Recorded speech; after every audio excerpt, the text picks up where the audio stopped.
an important letter. Describe an important letter that you received. You should say who wrote it, when you received it, what the letter was about, and explain why it was important. A very important letter that I received actually came from my doctor, believe it or not. I know that sounds a little strange coming from a young person like me. You see, at the time I was in school and was working very hard and neglecting to take care of myself. I was so worried and stressed over my studies that, well, number one, I wasn't eating very well.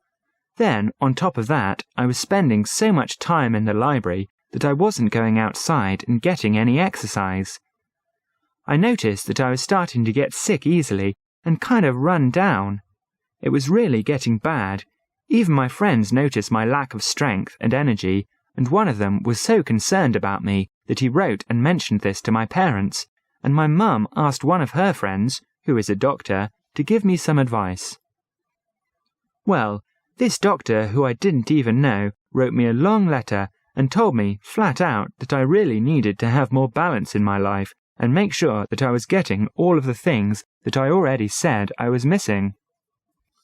So, out to the badminton court I went, whether I felt like it or not, eating a good healthy breakfast in the morning, slowing down and taking some time with my friends, and then, before I knew it, I felt so much better. If this doctor hadn't taken the time to write me, I just don't know what would have happened to me. I think my life would be different, and I might not even be sitting here talking with you. Part 3.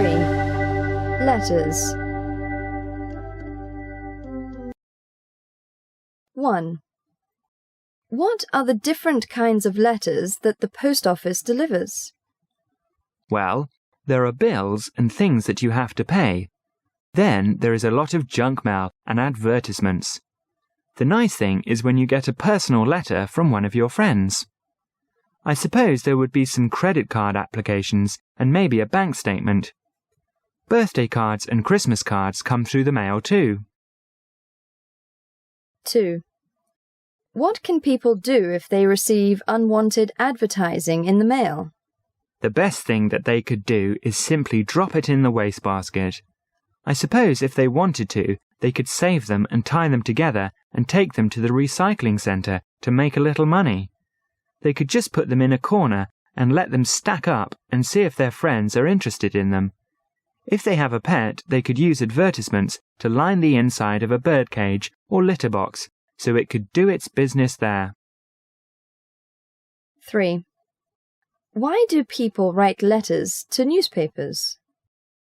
I think it is because people read newspapers, and maybe something that they read affects them, and they have something to say about it. Of course, not everyone does this, because some people are quieter in nature and would feel like writing and having it printed would be embarrassing. I really think that it depends on the nature of the person and what affects them. I don't know if I would do something like that unless an article really got to me. 4. Do you think it is better to apply for a job by letter or by email? Why? Why not? Well, it really depends on the company, but a lot of companies do their business by email, and so they might prefer that. If the company wanted a hard copy letter, well, of course I would oblige them. I think because I am applying for the job, I would do whatever is convenient for the company. 5. What do you think is the most difficult kind of letter to write? I find it very difficult to write a letter rejecting someone. It's hard to tell them you don't want to date or whatever them and not hurt their feelings any more than you have to. You have to word things carefully and make sure they get the point, but be subtle. Emails. 6. What are the advantages and disadvantages of emails compared to handwritten letters? Well, of course, an obvious advantage is speed, getting it there quickly. Another advantage would be you don't need a paper, which would save on the environment, along with not needing a pen, which again saves the environment. As to the disadvantages, well, a handwritten letter has a more personal touch.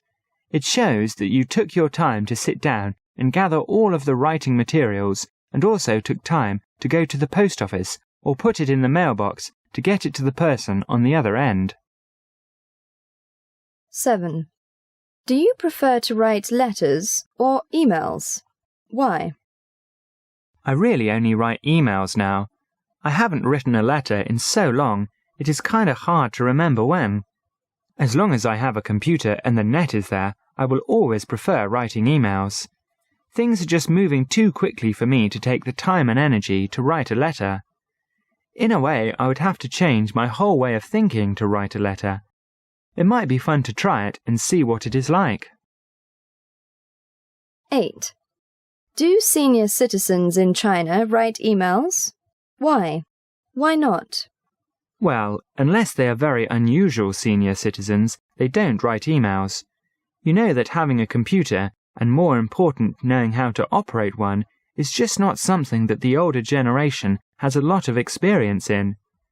In our culture, and maybe even in the West, I don't know, senior citizens like to get around in their own neighborhoods and mix and mingle with their friends there.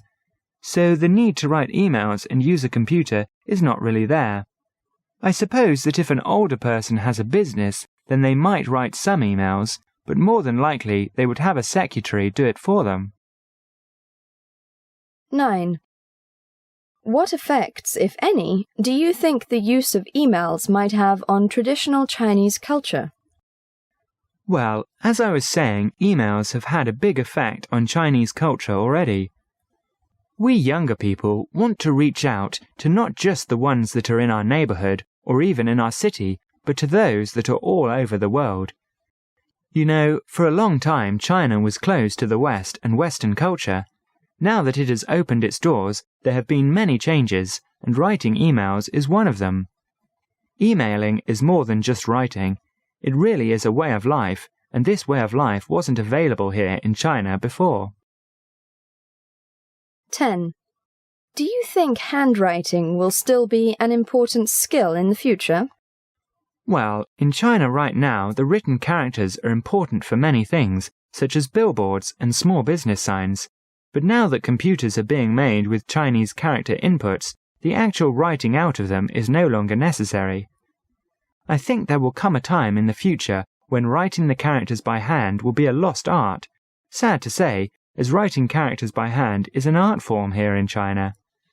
Computerization is moving in and taking over, so, for the sake of speed, we will see the slower methods of communicating, such as handwritten characters, become a lost art and a casualty of modern times.